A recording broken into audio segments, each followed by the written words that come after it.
नमस्कार साथियों, sign career coaching के यूट्यूब चैनल पर आपका हार्दिक स्वागत है।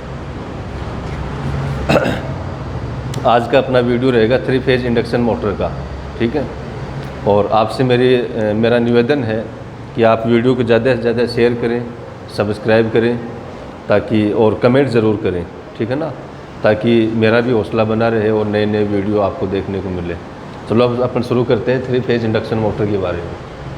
तो देखो, सबसे पहले अपन बात करते हैं 3 फेज इंडक्शन मोटर का कार्य सिद्धांत, ठीक है ना।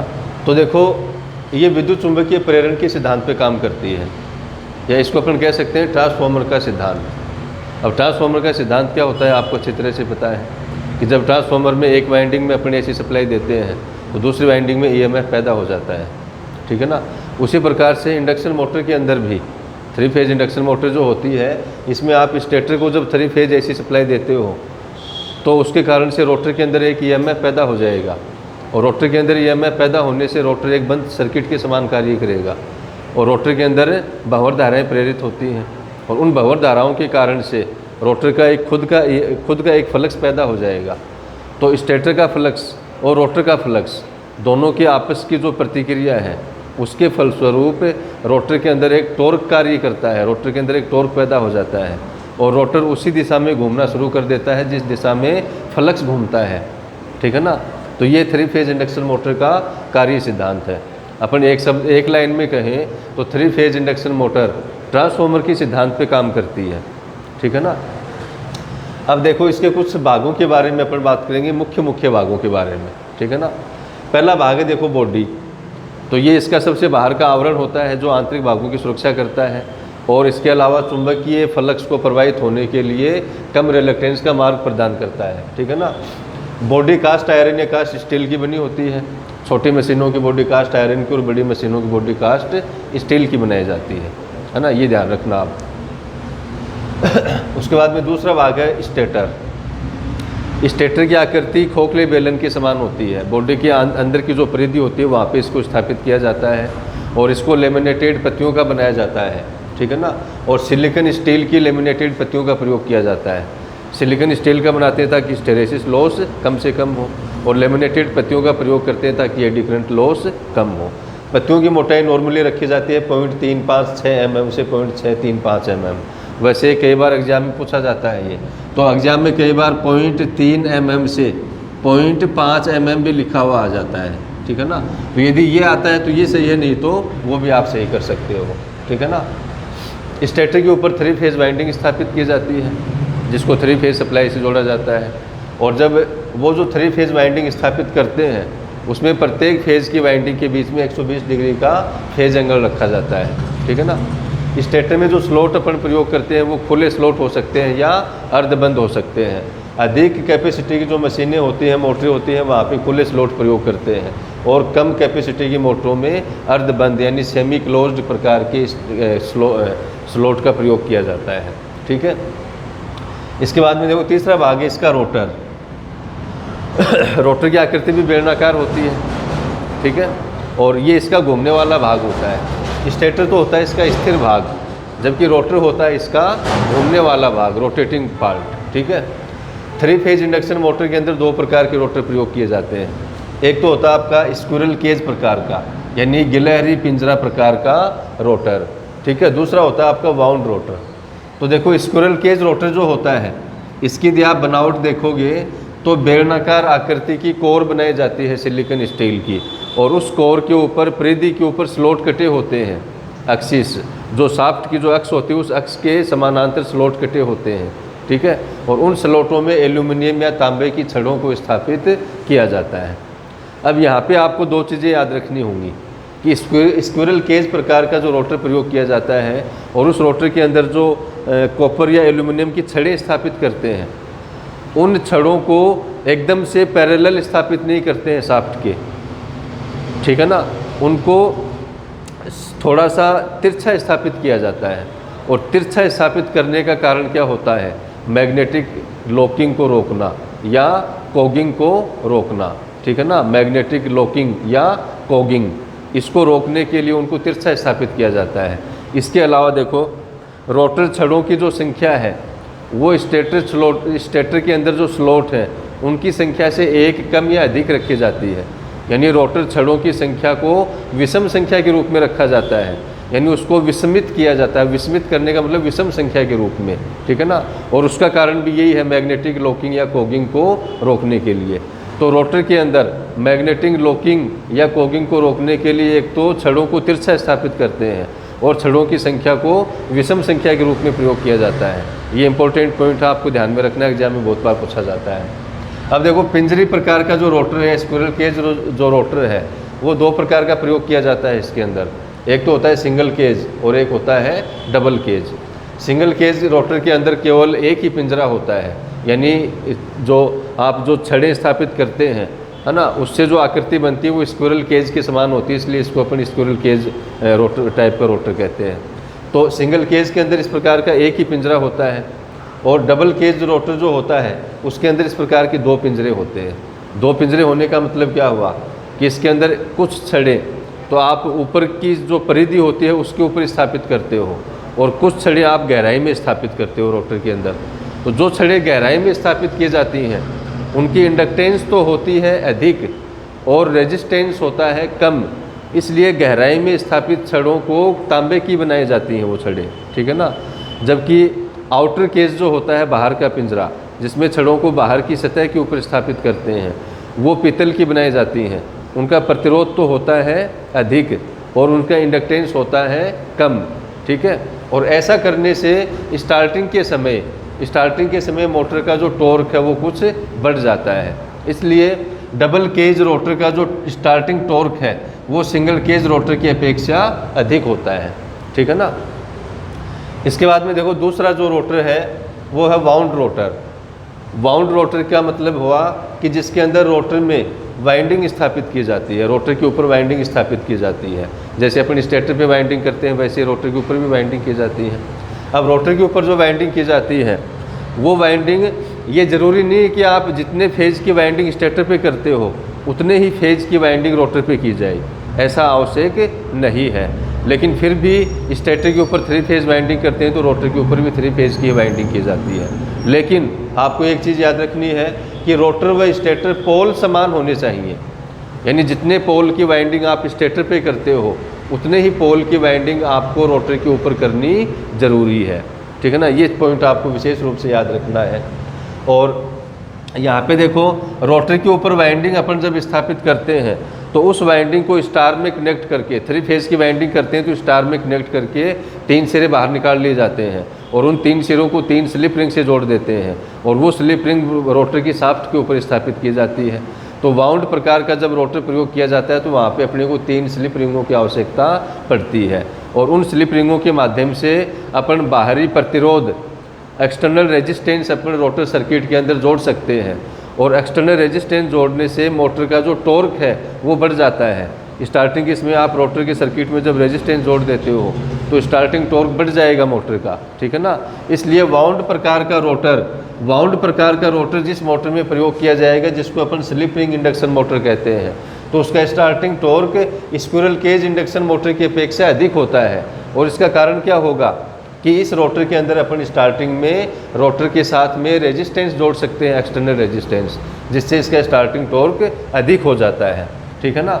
तो यहाँ पे देखो स्क्विरल केज इंडक्शन मोटर का स्टार्टिंग टॉर्क कम होगा, जबकि स्लिप रिंग इंडक्शन मोटर का स्टार्टिंग टॉर्क अधिक होता है। स्क्विरल केज इंडक्शन मोटर में कोई स्लिप रिंग की आवश्यकता नहीं पड़ेगी, जबकि स्लिप रिंग इंडक्शन मोटर में 3 स्लिप रिंगों की आवश्यकता पड़ती है, ठीक है ना।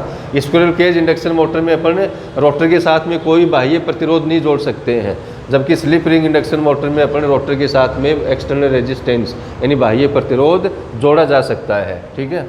उसके बाद में देखो स्टेटर में उत्पन्न फ्लक्स। अब इसकी बनावट और कार्यप्रणाली थोड़ी सी मैंने आपको बता दी है। तो स्टेटर को जब अपन 3 फेज एसी सप्लाई देते हैं तो स्टेटर के ऊपर 3 फेज की वाइंडिंग की जाती है, और उसको जब आप 3 फेज की एसी सप्लाई दोगे तो स्टेटर के द्वारा एक मैग्नेटिक फ्लक्स पैदा किया जाता है, और वो जो मैग्नेटिक फ्लक्स है वह रोटेटिंग टाइप का होता है। कैसा होगा? रोटेटिंग टाइप का, और इसीलिए उसको अपन रोटेटिंग फ्लक्स कहते हैं, यानी घूमने वाला चुंबकीय फ्लक्स, ठीक है। वास्तव में वो फ्लक्स घूमता नहीं है, लेकिन वहाँ पे स्टेटर के अंदर जो पोल बनते हैं वो इतनी तेज़ी से चेंज होते हैं कि हमें ऐसा लगता है जैसे ये फ्लक्स घूम रहा होता है, ठीक है ना। तो उस रोटेटिंग फ्लक्स की जो गति होती है, रोटेटिंग फ्लक्स जिस गति से घूमता है उस गति को अपन सिंक्रोनस गति के नाम से जानते हैं, तुल्यकालिक गति, और उसको ns द्वारा दर्शाया जाता है। तो सिंक्रोनस गति या रोटेटिंग फ्लक्स की जो गति है ns, उसका मान अपन ज्ञात कर सकते हैं 120f/p द्वारा। यहाँ पे ns क्या है, सिंक्रोनस गति, f है यहाँ पे सप्लाई फ्रिक्वेंसी, और p है यहाँ पे नंबर ऑफ पोल। तो ns = 120f, इससे अपन ने सिंक्रोनस गति का मान ज्ञात कर लिया। उसके बाद में देखो, जो रोटेटिंग फ्लक्स पैदा होता है स्टेटर वाइंडिंग के अंदर, उस फ्लक्स का जो परिणामी मान होता है, जो रिजल्टेंट फ्लक्स होता है φr, उसका मान होता है 3/2 × φm, यानी मैक्सिमम फ्लक्स का 1.5 गुना। और ये मान हमेशा स्थिर रहता है, ये मान चेंज नहीं होता है। कई बार एग्जाम में पूछा जाता है कि 3 फेज इंडक्शन मोटर के अंदर स्टेटर द्वारा पैदा किए गए फ्लक्स का परिणामी मान कितना होता है, तो आप कहोगे 3/2 φm, यानी अधिकतम फ्लक्स का 1.5 गुना या 3/2 गुना होता है, ठीक है। ये भी आपको याद रखना है, एग्जाम में बहुत बार पूछे जाते हैं इस तरह के क्वेश्चन। उसके बाद में देखो अपन बात करते हैं सर्कन गति, यानी स्लिप स्पीड। तो स्लिप स्पीड को पढ़ने से पहले मैं आपको एक चीज़ बता देता हूँ कि 3 फेज इंडक्शन मोटर के अंदर जब रोटर गति करता है, जब रोटर घूमता है, तो किसके कारण से घूमता है, रोटर के अंदर जो भंवर धाराएँ प्रेरित होती हैं, और उन भंवर धाराओं के कारण से जो फ्लक्स पैदा होता है, उस फ्लक्स और स्टेटर फ्लक्स दोनों के अंदर आपस में इंटरेक्शन होता है, आपस में प्रतिक्रिया होती है, जिसके कारण से रोटर के ऊपर एक टॉर्क पैदा होता है, ठीक है। और ये प्रतिक्रिया कब होगी, यानी स्टेटर फ्लक्स से रोटर का छेदन कब करेगा, जब रोटर और स्टेटर फ्लक्स के बीच में सापेक्ष गति होती है। तो जब सापेक्ष गति नहीं होगी तो आपका रोटर गति नहीं करेगा, ठीक है। और सापेक्ष गति होने का मतलब क्या हुआ कि आपका चुंबकीय क्षेत्र जिस गति से घूमता है, जिसको अपन सिंक्रोनस गति कहते हैं, उस सिंक्रोनस गति और रोटर की गति दोनों के बीच में एक कुछ गति का अंतर होता है, जिसको अपन सापेक्ष गति कहते हैं। और रोटर हमेशा सिंक्रोनस गति से कम गति पे घूमता है, ये भी आपको ध्यान में रखना है। रोटर हमेशा सिंक्रोनस गति से कम गति पे घूमता है। यदि रोटर की गति सिंक्रोनस गति के बराबर हो जाएगी तो रोटर वहीं पे घूमना बंद कर देगा। क्यों? क्योंकि रोटर के अंदर कोई भंवर धाराएँ प्रेरित नहीं होंगी, कोई ईएमएफ प्रेरित नहीं होगा, क्योंकि स्टेटर फ्लक्स और रोटर दोनों की सापेक्ष गति 0 हो जाएगी, और सापेक्ष गति 0 होने पे वहाँ पे कोई ईएमएफ पैदा नहीं हो पाएगा, जिससे रोटर के ऊपर कोई टॉर्क कार्य नहीं करेगा। इसलिए रोटर की गति हमेशा सिंक्रोनस गति से कम होती है। तो अब देखो, रोटर गति यानी ns और सिंक्रोनस गति ns और रोटर गति nr, इन दोनों का जो डिफरेंस होता है, जो अंतर होता है, उस अंतर को अपन सर्कन गति या स्लिप स्पीड के नाम से जानते हैं, ठीक है। तो ये तो सर्कन गति हो गई। उसके बाद में देखो, भिन्नात्मक स्लिप या केवल स्लिप अपन इसको कह सकते हैं, जिसको s द्वारा दर्शाया जाता है। s = होगा आपका ns - nr/ns, यानी स्लिप गति को, स्लिप स्पीड को यदि आप सिंक्रोनस गति के एक अंश के रूप में दर्शा दें तो उसको अपन कहते हैं अंशीय स्लिप या भिन्नात्मक स्लिप, ठीक है, जिसको केवल स्लिप भी लिखा जा सकता है। और इसको यदि आप प्रतिशत के रूप में लिखोगे तो प्रतिशत s = हो जाएगा ns - nr/ns × 100, ठीक है। ये इसका प्रतिशत स्लिप का फॉर्मूला है, एग्जाम में बहुत बार पूछा जाता है। और 3 फेज इंडक्शन मोटर जो है उसकी प्रतिशत स्लिप का मान होता है 3 से 5%, तो प्रतिशत के रूप में 3 से 5%। और वैसे यदि आपको पूछा जाए तो 0.03 से 0.05 के बीच में, ठीक है ना। यदि मान पूछा जाता है तो 0.03 से लेकर 0.05 के बीच में, और प्रतिशत पूछा जाता है तो 3 से 5%। उसके बाद में देखो, स्लिप के बारे में अपन 2-3 चीज़ें मैं आपको और बता देता हूँ कि स्टार्टिंग के समय स्लिप का मान कितना होगा, 1 होगा, क्योंकि स्टार्टिंग के समय आपकी रोटर गति का मान कितना होता है, रोटर गति का मान 0। स्टार्टिंग में रोटर आपकी स्थिर कंडीशन में होता है, स्टैंड स्टिल कंडीशन में होता है, तो nr का मान 0 हो जाएगा। तो s बराबर हो जाएगा आपका ns - 0/ns, यानी ns/ns का मतलब 1। तो स्टार्टिंग के समय रोटर स्लिप का मान कितना होता है, 1 होता है, ठीक है। और जो ही आपकी मोटर स्टार्ट होगी तो स्लिप का मान कम होना शुरू हो जाएगा, ठीक है। और इस मान को इस मान को अपन प्रतिशत के रूप में लिखें तो आप कह सकते हो कि 100%, यानी स्टार्टिंग के समय स्लिप का मान कितना होगा 100%। ठीक है, उसके बाद में देखो नो लोड पर फुल लोड की अपेक्षा स्लिप का मान कम होता है। अब कम क्यों होगा? क्योंकि नो लोड पर रोटर की गति फुल लोड की अपेक्षा थोड़ी सी अधिक होती है। लोड बढ़ाने पर रोटर की गति कम हो जाएगी, और रोटर की गति कम हो जाएगी तो स्लिप का मान क्या हो जाएगा? बढ़ जाएगा। इसलिए नो लोड पर फुल लोड की अपेक्षा स्लिप का मान कम होता है। उसके बाद में देखो रोटर धारा की आवृत्ति, यानी रोटर के अंदर जो धारा प्रेरित होती है उस धारा की आवृत्ति यानी फ्रिक्वेंसी का मान कैसे ज्ञात करोगे? उस फ्रिक्वेंसी को यदि आप एफ आर द्वारा लिखते हो रोटर फ्रिक्वेंसी के रूप में, तो एफ आर इक्वल टू होता है आपका एस इंटू एफ, यानी स्लिप गुणा सप्लाई फ्रिक्वेंसी। ठीक है, अब स्टार्टिंग केस में स्लिप एस का मान 1 होता है, तो स्टार्टिंग के समय स्लिप एस का मान 1 होने के कारण स्टार्टिंग के समय एफ आर का मान किसके बराबर हो जाएगा? सप्लाई आवृत्ति के बराबर, यानी सप्लाई फ्रिक्वेंसी के बराबर। तो स्टार्टिंग के समय अपन कह सकते हैं कि एफ आर इक्वल टू क्या होगा? एफ। ठीक है, ये होगा आपका स्टार्टिंग के समय रोटर फ्रिक्वेंसी का मान। ठीक है, तो देखो आपने 3 फेज इंडक्शन मोटर के बारे में कुछ बातें पढ़ ली हैं। ठीक है ना, इसके बाद में अपन देखो बात करते हैं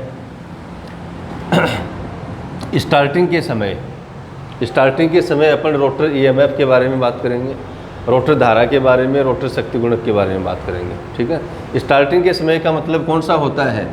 जब आपका रोटर कैसा हो? स्थिर हो। जब रोटर स्थिर हो, जिसको अपन स्टैंड स्टिल कंडीशन भी कह सकते हैं, स्टैंड स्टिल कंडीशन। ठीक है ना, तो स्टैंड स्टिल कंडीशन, या फिर जब रोटर स्थिर हो, या स्टार्टिंग के समय रोटर विद्युत वाहक बल, रोटर के अंदर ईएमएफ जो पैदा होता है उसका मान क्या होगा? देखो ट्रांसफॉर्मर के अंदर अपन पढ़ चुके हैं कि E2/E1 इक्वल टू N2/N1 होता है। ये ट्रांसफॉर्मर में हमने पढ़ा है, और इसको अपन ट्रांसफॉर्मेशन रेशियो के नाम से जानते हैं। यहाँ पर यदि आप E2 को लिखोगे रोटर विद्युत वाहक बल, E1 हो गया आपका स्टेटर विद्युत वाहक बल, N2 आपका रोटर में नंबर ऑफ टर्न्स या रोटर में चालकों की संख्या जो आप छड़ लगाते हो वो, और N1 हो गया आपका स्टेटर में नंबर ऑफ टर्न्स। तो यहाँ पे E2/E1 बराबर N2/N1, ये फॉर्मूला यहाँ पे काम कर सकता है। ठीक है, और यहाँ से E2 इक्वल टू क्या हो जाएगा? N2/N1 गुणा E1, और N2/N1 को आप क्या लिख सकते हो? रूपांतरण अनुपात K। तो यहाँ पे K का मतलब N2/N1, तो N2/N1 की जगह यदि आप K लिखोगे तो E2 का मान आ जाएगा आपका K इंटू E1। ये हो गया आपका रोटर विद्युत वाहक बल स्टार्टिंग के समय। ठीक है, उसके बाद में देखो दूसरा पॉइंट अपना रोटर धारा, स्टार्टिंग के समय रोटर धारा।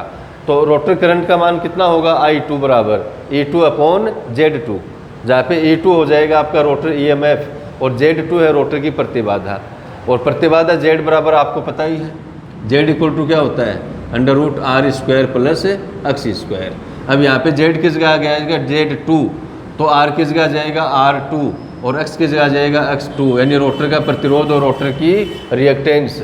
ठीक है, तो यहाँ से I2 बराबर आ जाएगा आपका E2/√R2² प्लस x2 का स्क्वायर। अब देखो स्टार्टिंग के समय रोटर धारा का मान क्या होगा? आपका अधिकतम होगा, और इसीलिए अपन स्टार्टिंग के लिए स्टार्टर का प्रयोग करते कि नहीं करते हैं, है ना, मोटर को स्टार्ट करने के लिए। तो स्टार्टिंग के समय रोटर करंट का मान क्या होगा? अधिकतम होगा। उसके बाद में देखो रोटर का शक्ति गुणक, यानी रोटर का पावर फैक्टर, जिसको आप cos φ2 द्वारा लिख सकते हो। ठीक है, ये हो जाएगा आपका R2/Z2, क्योंकि पावर फैक्टर क्या होता है? Power factor equal to R/Z, ये अपन पढ़ चुके हैं पहले।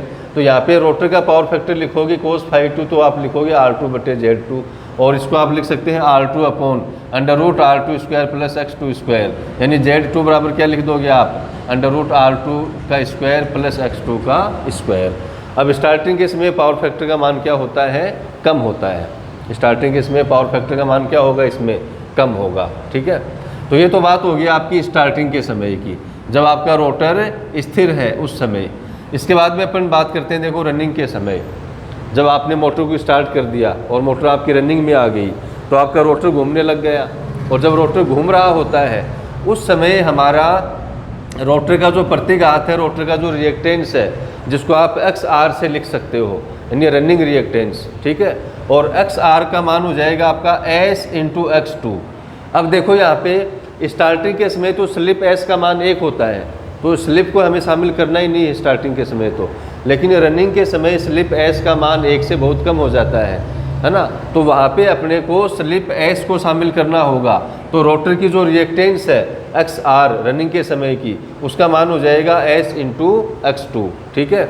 और यहाँ पे x2 क्या है, स्टार्टिंग के समय की रिएक्टेंस, और उसको आपने स्लिप से गुणा कर दिया तो रनिंग रिएक्टेंस का मान आ जाएगा। दूसरा देखो रोटर का विद्युत वाहक बल ई आर, रनिंग के समय ईएमएफ का मान कितना हो जाएगा आपका एस इंटू ई2। अरे इस तरह की छोटे छोटे क्वेश्चन एग्जाम में बहुत बार पूछे जाते हैं कि रनिंग के समय रोटर रिएक्टेंस कितनी होगी एस x2, रनिंग के समय रोटर ईएमएफ कितना होगा एस ई2, ठीक है।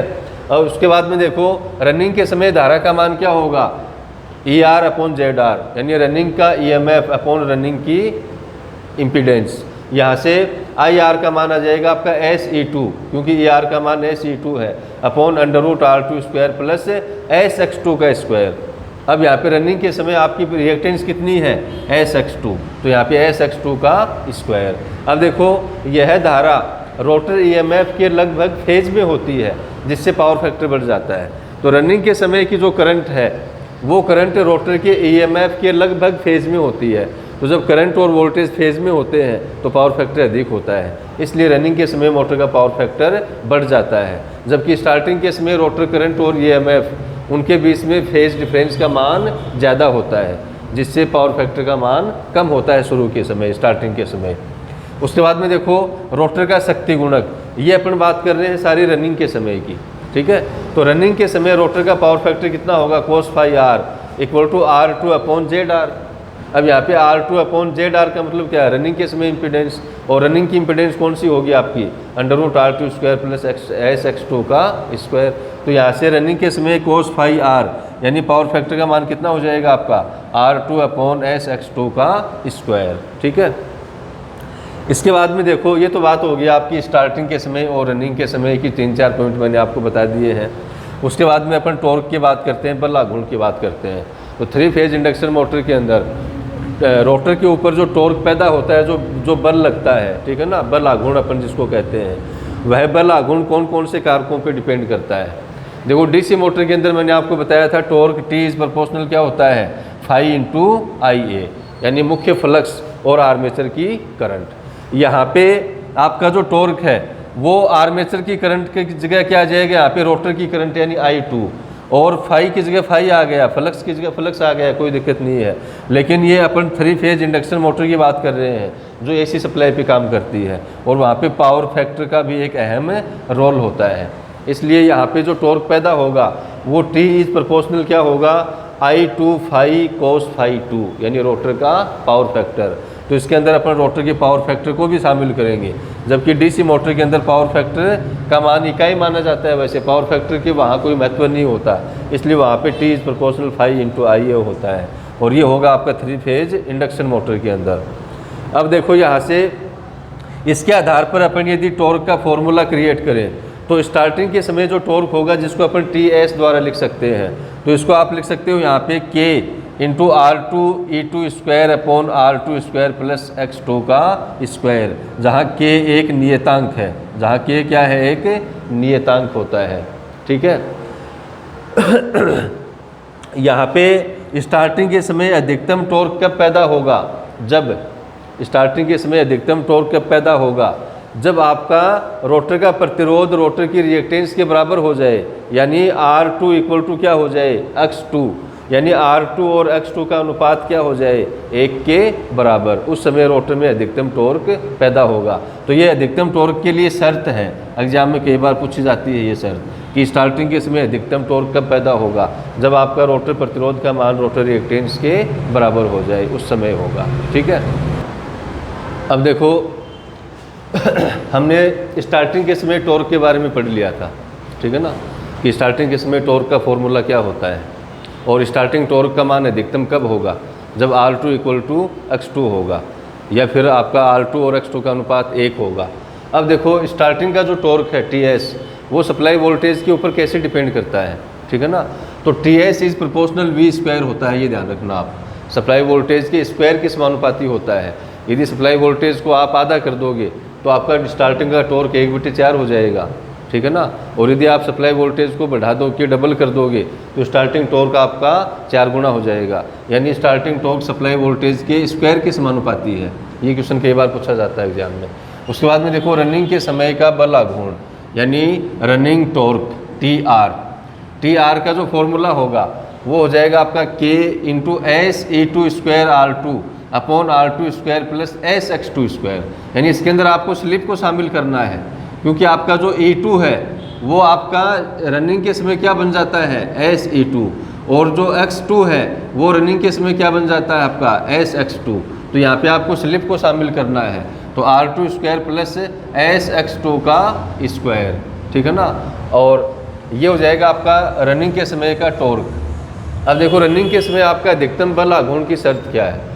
रनिंग के समय अधिकतम टॉर्क कब पैदा होगा, जब आपका R2 इक्वल टू होगा एस X2, या R2 और X2 का अनुपात किसके बराबर होगा, स्लिप S के बराबर, यानी R2 अपॉन X2 बराबर S होगा, तो रनिंग के समय टॉर्क का मान अधिकतम होता है। ये इसकी कंडीशन है रनिंग टॉर्क की अधिकतम होने की।